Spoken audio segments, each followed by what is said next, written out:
Almost exactly 19 years ago, the pilots of a Scandinavian MD-81 were facing the horrible realization that they had just lost not one, but both of their engines just a minute after takeoff. Without power, they found themselves gliding towards the frozen fields down below. What had happened to the plane? Find out with me today as we take a look at the case of Scandinavian 751. Subscribe so you won't miss any future aviation videos.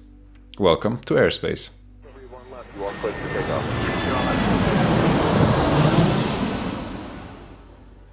In the morning of December 27, 1991, Scandinavian 751 took off from Stockholm Arlanda Airport, headed to Copenhagen, Denmark. It was a cold, grey and cloudy morning, and the aircraft had been freshly de-iced. Just after the plane had lifted off the ground, a strange noise started that was described as a low hum. But only 25 seconds later, the low hum changed to loud bangs and the aircraft started to yaw violently. It was quickly apparent to the pilots that the right engine was surging. This means that the engine did not deliver thrust smoothly, but suffered episodes that can be compared to a car's engine misfiring.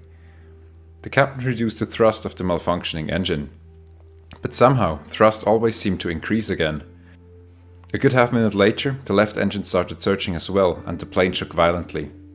10 seconds later, the right engine failed, followed by the failure of the left engine just 2 seconds afterwards.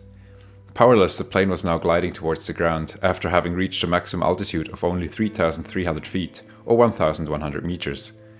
The pilots initially informed air traffic control that they needed to return to Stockholm Arlanda, but soon they realized that this would not be possible. At this time, a Scandinavian pilot flying as a passenger sitting in row 2 realized that something was clearly wrong, rushed to the cockpit and offered his assistance to the captain and the first officer. Together, they looked to find a suitable spot to bring the large airplane down. In the end, the crew spotted an open field near the town of Gottröra. The flaps and the landing gear were extended and the crew began the literal final approach of the MD-81. When the plane was only a few meters above the ground, the first officer made the last radio call. "Scandinavian 751, we are crashing in a field now." Seconds later, the plane's right wing clipped pine trees and was ripped off partially. The aircraft started rolling to the right and struck the ground tail first. It slid for 110 meters and broke apart into 3 pieces in the process.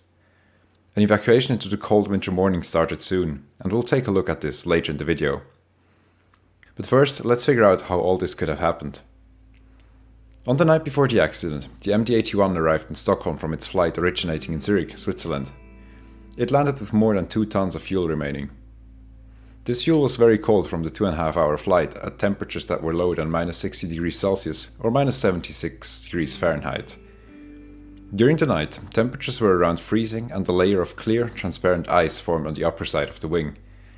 A mechanic that did some minor repairs during the night noticed the presence of this so-called clear ice, but did not report it as he was not required to do so. In the early morning hours before the flight, another mechanic checked the upper side of the wing to check whether de-icing of the aircraft would be required.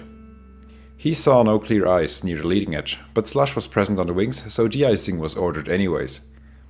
As the flight crew arrived at the aircraft, they too realized this and gave their approval for de-icing. Therefore, the de-icing crew sprayed 850 liters of hot de-icing fluid onto the aircraft before departure. When the captain asked them whether the aircraft was now clear of snow and ice, they told him that everything was nice and clean. To see whether clear ice was present on the wing, Scandinavian had especially installed small strips of fabric that would flop around during de-icing if they are not frozen solid to the structure of the aircraft. Of the 4 fabric indicators, the de-icer in charge recalled only seeing one moving freely, and he did not check for the other 3. Passengers later reported seeing that the other 3 did not move during de-icing. What went unnoticed up to this point was the fact that even though a mechanic had checked for clear ice, and the aircraft had in fact been de-iced, about an inch of very clear translucent ice remained present near the root of the wing, where the wing meets the aircraft fuselage. When the aircraft took to the skies a few minutes later, its wings bent slightly upwards as they started to carry the weight of the aircraft. Due to this bending, the layer of ice cracked, broke loose and was sucked into both rear-mounted engines of the MD-81. This damaged the engine's fan blades and started disrupting airflow through the engine, and surges commenced. Loud bangs could be heard and the aircraft yawed violently from the unsteady generation of thrust and uncontrolled releases of flame and pressure. Usually, if such surges occur, it is often sufficient to reduce thrust on the engines, and the problem will rectify itself or at least improve somewhat as the airflow is stabilized.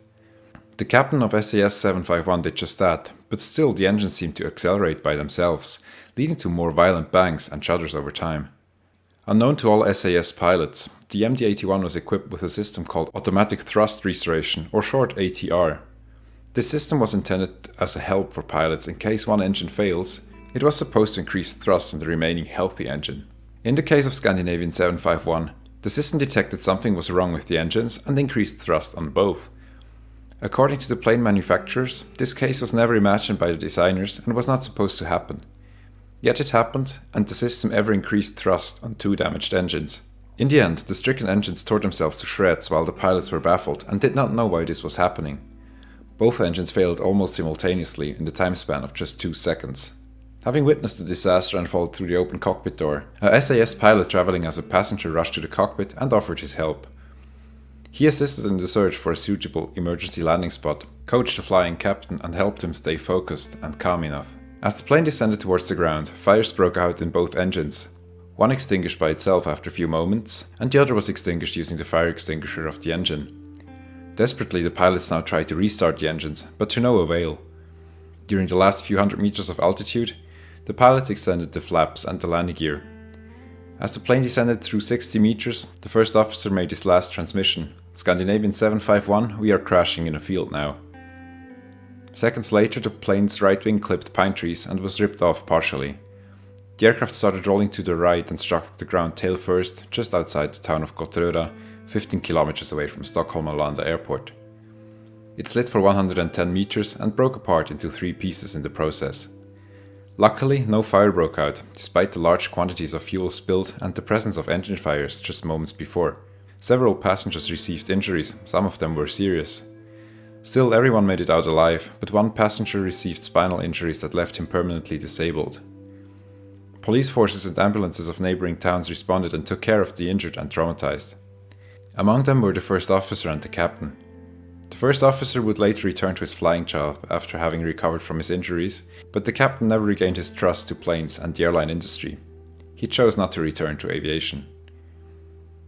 In the end, the investigation concluded that the captain was not at fault.